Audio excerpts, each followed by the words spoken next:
네, 오늘 본 말씀은 두 부분으로 나누어 생각을 해볼 말씀인데 30절까지는 예수님의 말씀을 계속 들었던 자들 중에 저렇게 말씀하시는 거 보니까 구원받을 사람이 참 적겠다 이런 생각을 했었던 것 같습니다. 그래서 예수님께 구원받는 자가 적습니까? 질문을 드렸을 때 예수님께서는 좁은 문으로 들어가기를 힘쓰라. 그러나 들어가기를 구해도 그 문으로 들어가는 자들은 적다. 그렇게 말씀하십니다. 자신들은 구원받은 줄로 생각하지만 실제로 주님은 그들을 모른다고 거부할 자들이 많다. 오히려 동서남북 각처에서 온 사람들이 하나님 나라 잔치에 참여하게 될 것이다. 예고하시며 가르치시는 말씀이죠.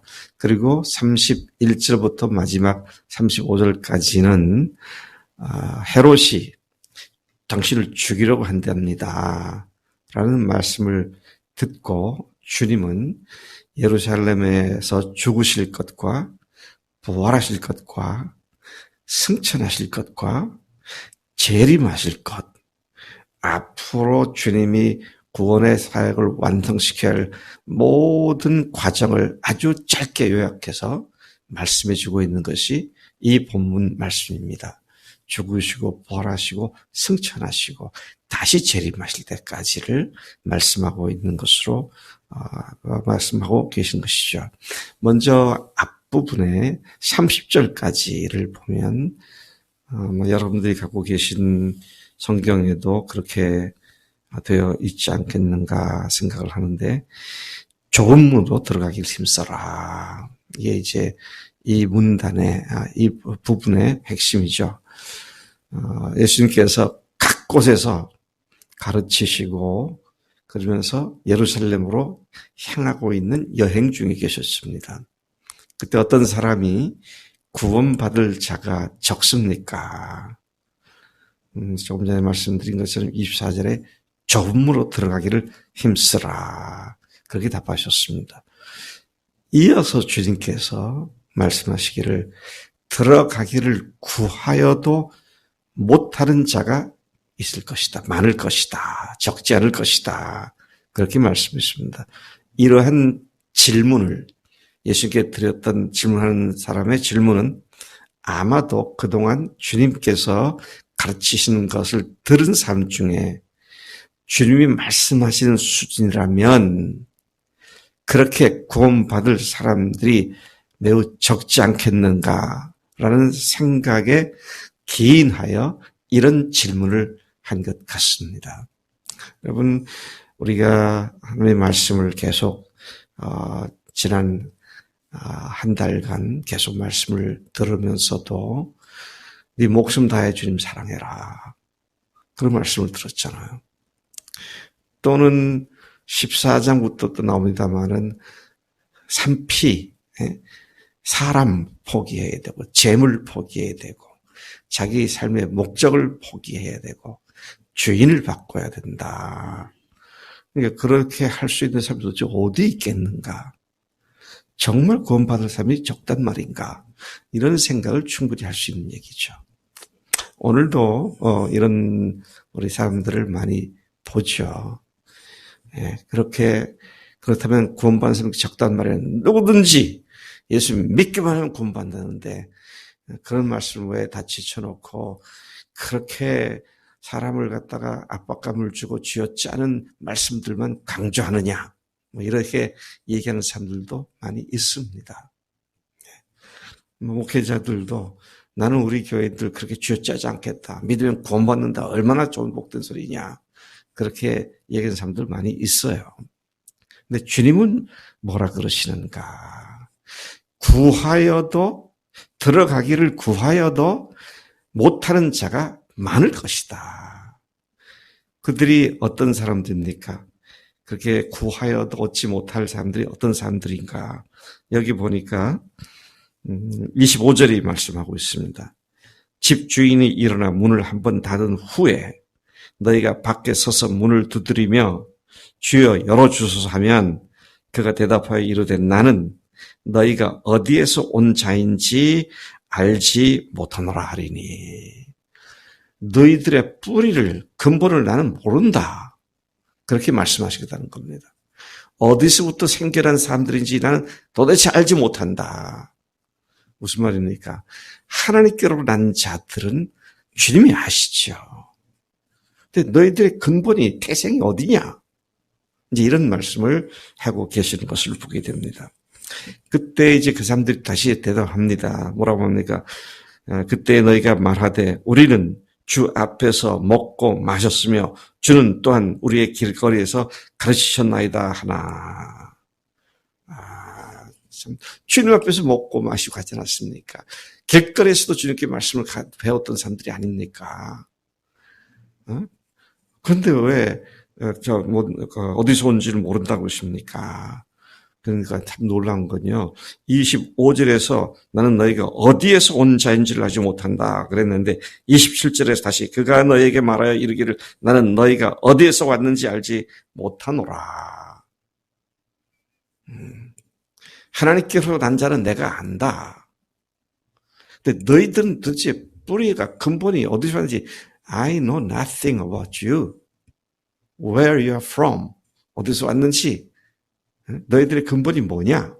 이런 말씀을 하고 있는 것을 봅니다. 그러면서 주님께서 말씀하시기를 나를 떠나가라. 그렇게 말씀하시죠.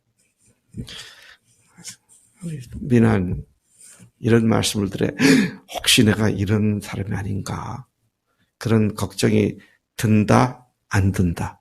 안 든다. 할렐루야. 할렐루야.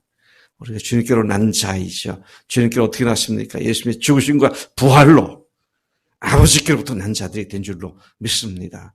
이게 출생이 분명하면 이런 말씀이 거침이 아니라 늘 죄송스러워서 또 회개할 문제이지 이거 갖고 그럼 내가 구원받나 못 받나 계속 그러고 있다면 그 사람은 의심스러운 사람이죠. 네. 그게 의심스러운 사람이에요. 이렇게 못 살 때 회개하고 주님 그렇게 살게 다시 회개합니다. 도와주세요. 그래야지 그런 반응이 자연스러운 거지. 그럼 나도 구원 못 받는 거야? 그 사람들은 심히 의심스러운 사람들이에요. 정말 구원 받았는지 안 받았는지. 왜? 하나님께로 태어난 자들을 하나님이 아시지만 자기도 알잖아요. 성령께서 우리가 하나님의 자녀인 것을 확증해 주신다 그랬는데 그게 없다면 그래서 고린도 후서 13장 5절에서 너희가 믿음에 있는가 너희 자신을 스스로 시험하고 너희 자신을 스스로 확증하라. 그리스도께서 너희 안에 계신 줄을 너희가 스스로 알지 못하느냐. 스스로 알지 못하느냐. 그렇지 않으면 너희가 버리운 자니라. 자, 이런 말씀들은 오늘 주님께서 말씀하신 것과 맥을 같이 하고 있는 그런 말씀인 것을 보게 되는 것이죠. 성경에 특히 주님이 말씀하신 말씀 중에 스탠다드가 너무 높아가지고 그렇게 살 사람이 세상에 어디 있어? 그럼 구원받은 사람은 아무도 없잖아. 이런 말을 하고 있다면 그 사람은 아직 주님을 모르는 사람이에요. 참 제가 우리 교인들이 목사님의 그 설교는 너무 높은 수준이라서 이렇게 생각을 하는 사람들이 혹시 있지 않을까. 뭘 높아요? 아주 낮지. 예수님이 우리를 위해 죽으시고 부활하신 하나님이십니다. 그분을 주인으로 모시면 그분이 하나님의 것을 믿고 내 입으로 예수님을 주인으로 모시면 구원받습니다. 하나님의 자녀로 태어납니다. 와, 이거 엄청 어렵습니까? 어려워요? 너무 단순하잖아요. 근데 뭐가 그렇게 마음이 복잡해서 이걸 어렵게 듣느냐 그거예요. 참 악한 마귀가 얼마나 사람들의 마음을 혼미케 만들어놨는지 제대로 듣지 못하게 만들고 이런 것들을 우리가 보게 되는 것이죠. 재물을 포기하고 사람을 포기하고 삶의 목적을 더 이상 자기가 아니라 주님으로 바꾸고 그렇게 살아가는 것은 우리가 할 수 있는 게 아니죠. 성령님께서 그렇게 해주시니까 나의 주님이십니다 고백하고 굴복하는 거지. 근데 문제는 또다시 그게 속에서 제가 전에도 얘기했잖아요. 또다시 내 자아가, 그거 좋아하던 내 자아가 부활하는 기적이 발생해서 이게 문제지. 근데 그때마다 저게 회개하고 다시 엎드려서 나는 죽은 사람입니다. 어쩌게 우리 신성문 안현자 자매가 서울서 내려오다가 우리 집에 잠깐 들렸었어요. 재미있는 얘기 하더라고. 신성문 형제가 목사님 제가 꿈을 보니까 목사님이 완전히 죽으셨더라고요. 그런데 저는 아무리 해도 죽지 않고 계속 살아났습니다. 근데 같은 날 안현자 자매가 기도를 했는데 안현자 자매가 내가 죽었다고 했나? 어쨌든 그래서 이제 자기가 안 죽어서 기분이 좋은 걸로 생각을 했는데 서울에 가서 누님이 믿음이 좋으신 분인데 그 얘기를 했더니 야! 네 목사님은 자아가 완전히 죽으신 분이다. 근데 넌 자아가 안찍도 안 죽고 그러고 있지 않느냐. 그래서 자기가 크게 놀라고 하나님께 회개하는 마음을 가졌다고. 우리 옛 사람이 주님과 죽었고 이제는 주님과 새로운 사람이 되어났기 때문에 이걸 우리가 알죠. 아는데도 그렇게 안 사는 게 이제 또 문제가 돼서 회개하는 건데. 자, 그래서 이 사람들이 어떻다고요? 그렇게 들어가게 되기를 구하여도 들어가지 못할 자가 있다. 그런 범주 속에 들어간다는 겁니다. 예. 같이 예수님과 함께 먹고 마시고 하지 않았습니까? 우리 교회에 그런 분들이 안 계시리라고 생각을 하면서도 마치 예수님 그때요 주님의 기쁜 교회에서 박 목사님하고 같이 성경 공부도 하고요 같이 밥도 먹고 그렇게 지냈는데 저 모르세요? 그럴 사람이 있을 거란 거죠 이게. 근데 주님께서는 내가 너희를 도무지 알지 못한다. 어디서부터 왔는지 모른다. 나를 떠나라. 이런 말 들으면 큰일 나죠. 영원한 운명이 결정되는 건데. 근데 영원한 운명은 이미 믿는 순간 결정됐잖아요. 이제는 주님 앞에서 당당하게 믿음으로 살아가는 길만 남은 줄로 믿습니다. 천국행 티켓은 됐으니까 암주머니 확보해 두고 또 이 세상은 내 마음대로 내가 살아가고 이건 구원 아니에요. 그런 사람들은 천국을 확신하고 그래서 천국 갈지 못하면 저하고 파고들고 싸우자고 길길이 뛰면서 덤벼들지 모르지만 well, I don't know. 잘 모르겠어요. Probably, maybe not. 아닐 수 있습니다. 오늘 주님께서 굉장히 중요한 말씀하셨어요. 어디로부터 왔는지 내가 모른다. 내 뿌리가 어딘지 모른다. 하나님께로부터 난 자다 그랬는데 요한복음 1장에서 그랬잖아요. 네? 하나님께로부터 난 자다. 영접하는 자 곧 그 이름을 믿는 자들에게는 하나님의 자녀 권세를 주시니 이는 혈통으로 육정을 하지 않고 하나님께로부터 난 자들이다. 태생과 출생이 하나님께로부터 난 자들이다. 자, 오늘 이 말씀을 우리가 다시 생각하면서 이 말씀이 어렵게 느껴지고 부담이 되고 한다면 문제입니다. 그런데 주님 이런 은혜를 주셔서 감사합니다. 그런데 제가 못돼서 참 악해서 주님 제대로 못 살 때가 너무 많은데 그래도 용서하시고 나를 받아주시니 감사합니다. 회개합니다. 늘 그렇게 주 앞에 엎드리는 것이 우리들의 마땅한 삶인 줄로 믿습니다. 다시 돌아가서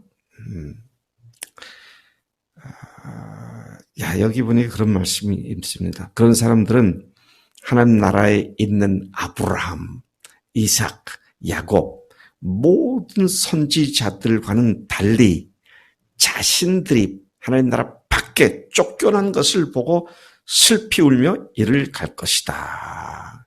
그렇게 말씀하시죠. 그리고 29절을 보니까 사람들이 동서남북 이방인들을 말하는 것입니다만 와서 천국 장치에 참여할 것이며 나중된 자로서 먼저 될 자도 있고 여기서 나중된 자라는 건 문맥상으로 보면 이방인들입니다. 또 먼저 된 자로서 먼저 자는 문맥상 이스라엘이죠. 또 나중될 자도 있다. 근데 이것을 조금 더 확대 해석을 하면 뭡니까? 예수 먼저 믿었다고 하는데 나중 될 사람도 있고, 나중에 믿었는데 더 믿음이 앞설 사람도 있고, 이제 그런 말씀으로도 이해하게 되는 것이죠. 그러니까 얼마나 오래 믿었느냐가 중요한 게 아니고요. 누구를, 어떤 분으로, 어떻게 믿었느냐. 이게 결정적인 열쇠지. 얼마나 신앙 경륜이 있느냐, 연조가 깊으냐, 이런 건 둘째 문제다. 사실을 보게 됩니다. 31절부터 35절까지 선지자들을 죽이는 예루살렘아. 이제 이스라엘 유대인들, 예루살렘에 대한 주님의 안타까운 심정을 토로하고 계시죠. 자신을 끝까지 거부하여 멸망당할 이스라엘을 구원코자 하시는 주님의 사랑을 암탉이 병아리를 날개 아래 모음같이 비유하셨습니다. 그러나 끝까지 그들은 그 품 안에 있기를 거부했고, 그래서 주님은 천국으로 인도하는 길을 마련하기 위해 헤롯에게 방해받지 않고 예루살렘에 올라가 죽으시고 사흘 만에 부활하셔서 승천하시고 다시 재림하실 것을 한두 구절에 쫙 압축해서 장래일을 말씀하고 계신 것을 보게 되는 것입니다. 여기 한 가지 재미있는 표현은 헤롯이 당신을 죽이려고 합니다. 그러니까 주님께서 저 여우에게, 헤롯을 여우라고 말하셨더라고요. 왜 그랬을까요? 여우는요, 팔레스타인에서도 마찬가지고 우리나라에서도 마찬가지고 아주 간교한 그런 짐승으로 보잖아요. 네? 여우에게 홀렸다, 뭐 이런 말 우리 옛날 얘기 많이 듣는데, 간교한 짐승으로 보는 것이죠. 무슨 얘기입니까? 헤롯이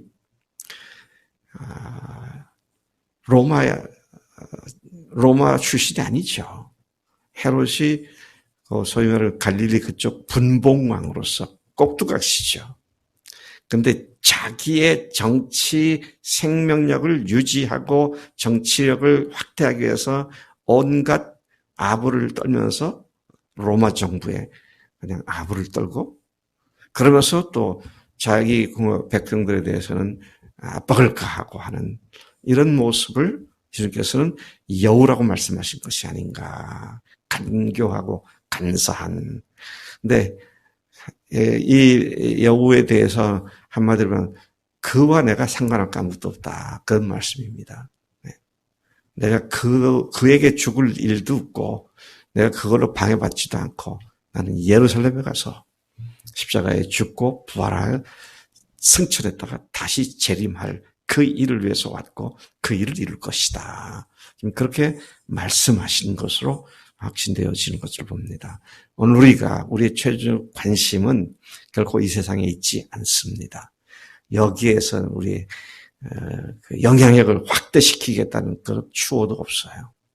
주님의 영광을 드러내는 일만 있는 일이면 우리 목숨이 다해도 아무 여한이 없는 그런 그리스도의 분명한 삶을 사는 자들이 우리인 줄로 믿습니다. 하나님 아버지 감사합니다. 이 아침에도 누가복음 13장 말씀을 통하여 하나님께서 우리에게 말씀해 주신 것 감사합니다. 하나님께로 난 자들로서 하나님 우리가 똑바로 살지 못하는 것을 늘 회개케 하시고 회개한 뒤에는 이제 그것들로부터 벗어나 승리하는 삶으로 날마다 더욱더 성장하고 더욱더 나아갈 수 있도록 복 주시는 줄로 믿습니다. 하나님께로 난 자로서의 확실한 믿음과 당당함을 갖고 부활을 그 증거로 붙잡고 사는 우리가 되게 하신 것 감사합니다. 하나님 또한 이제 주님께서 다시 오실 날 주님께서 재림하실 것을 저희들이 기대합니다. 이 믿음을 가지고 하나님 먼저 된 자가 먼저 된 자 역할을 하게 하시고 나중 된 자도 먼저 된 자 못지않게 성장하는 우리 교회가 되고 우리 모두가 되도록 복 주실 줄로 믿습니다. 감사하고 예수님의 이름으로 기도를 쌉나이다. 아멘. 아멘.